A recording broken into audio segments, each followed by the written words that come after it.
Hi, I am Steve Wood, and thanks for joining us on Luke 21 as we study biblical prophecy. Today, we're looking at one of the great events in biblical prophecy. It's found in 2 Thessalonians chapter 2 and verse 3. It describes the great apostasy.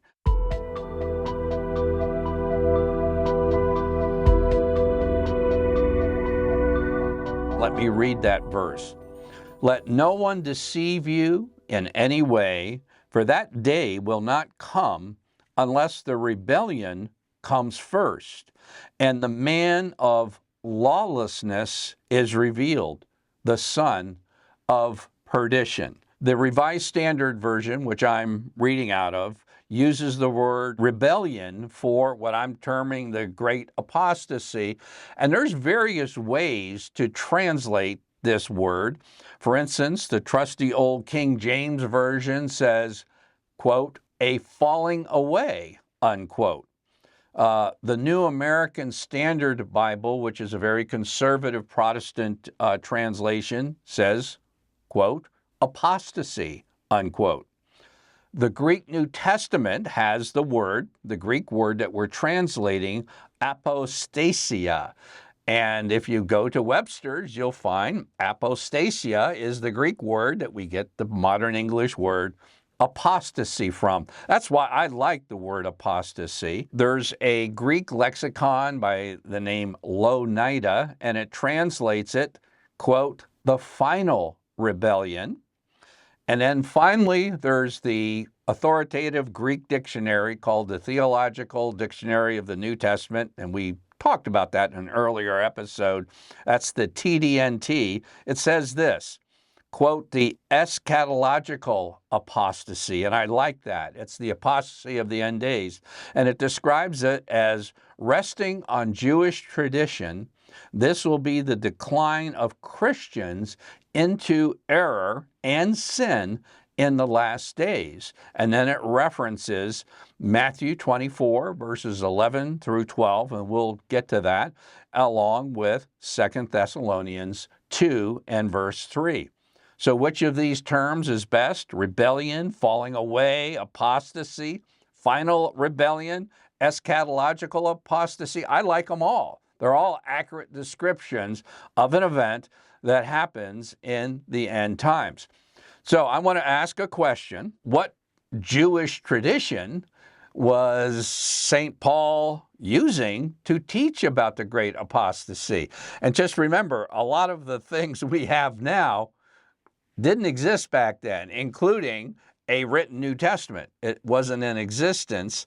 And the first place St. Paul probably talked about, and this is hypothesis. The next thing I'm going to suggest, I think, is more than hypothesis, but it's from 1 Maccabees chapter 2 and verse 15.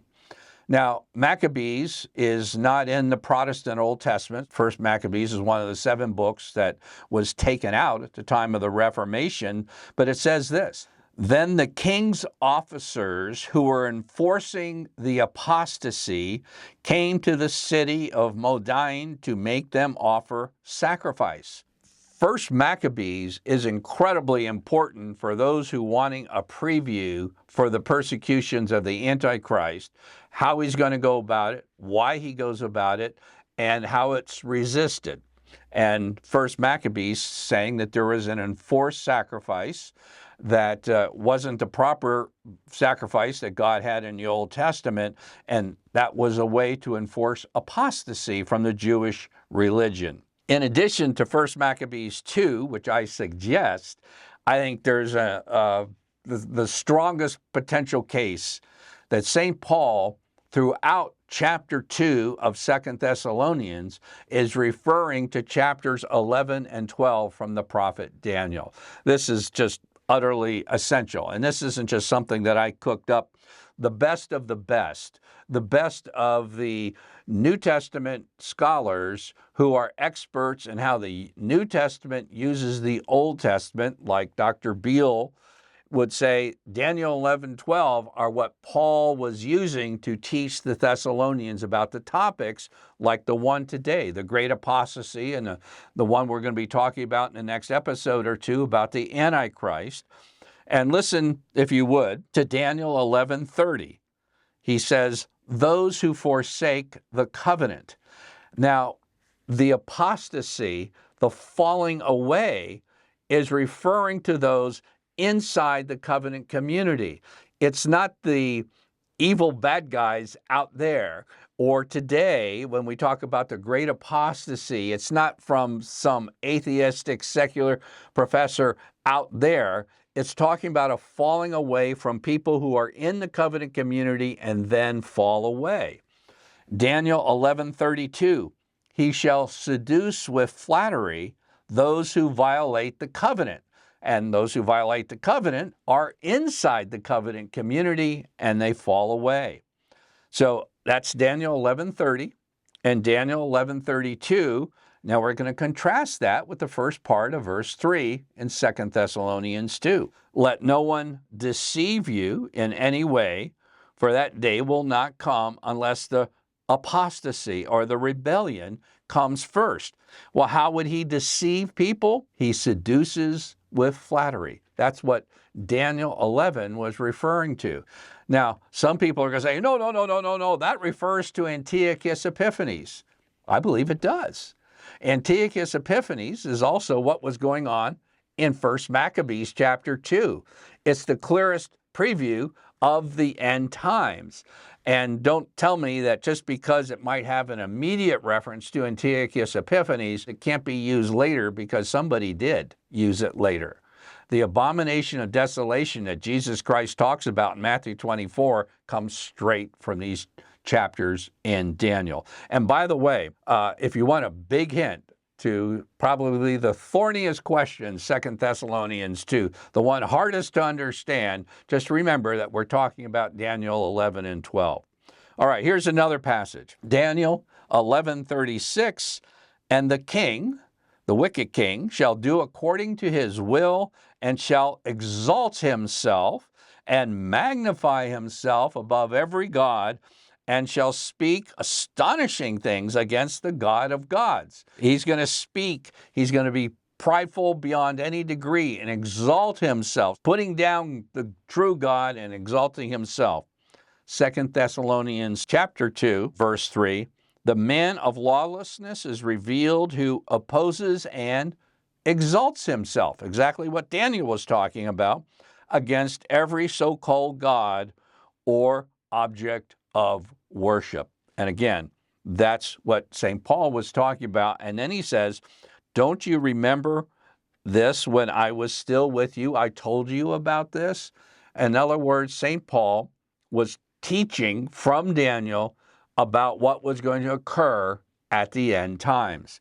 And then I told you a few moments ago that we're going to look what Jesus said about the same period, and that Theological Dictionary of the New Testament with the word apostasy said it's based on Jewish tradition, and we've looked at that, and it refers to the decline of Christianity into error and sin in the last days, referring to Matthew's comments of Jesus, reporting Jesus in 24:11, many false prophets will arise and lead many astray. And because wickedness is multiplied, most men's love will grow cold.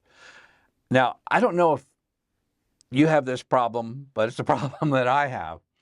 When I read verses like this, I keep thinking about those who are the enemies of Christianity, like I refer to, like the people out there.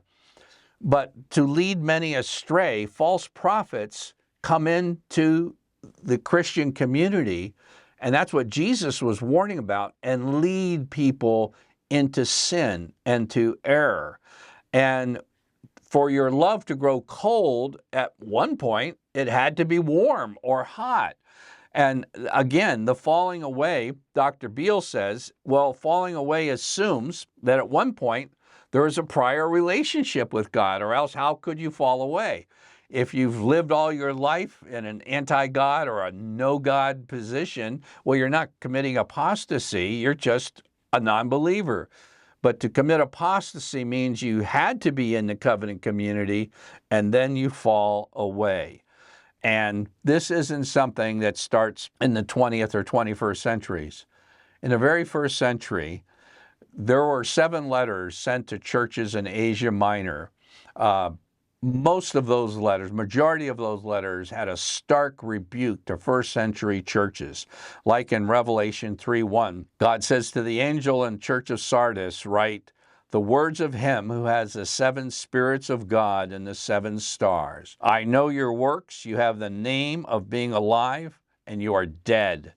Awake and strengthen what remains and is on the point of death.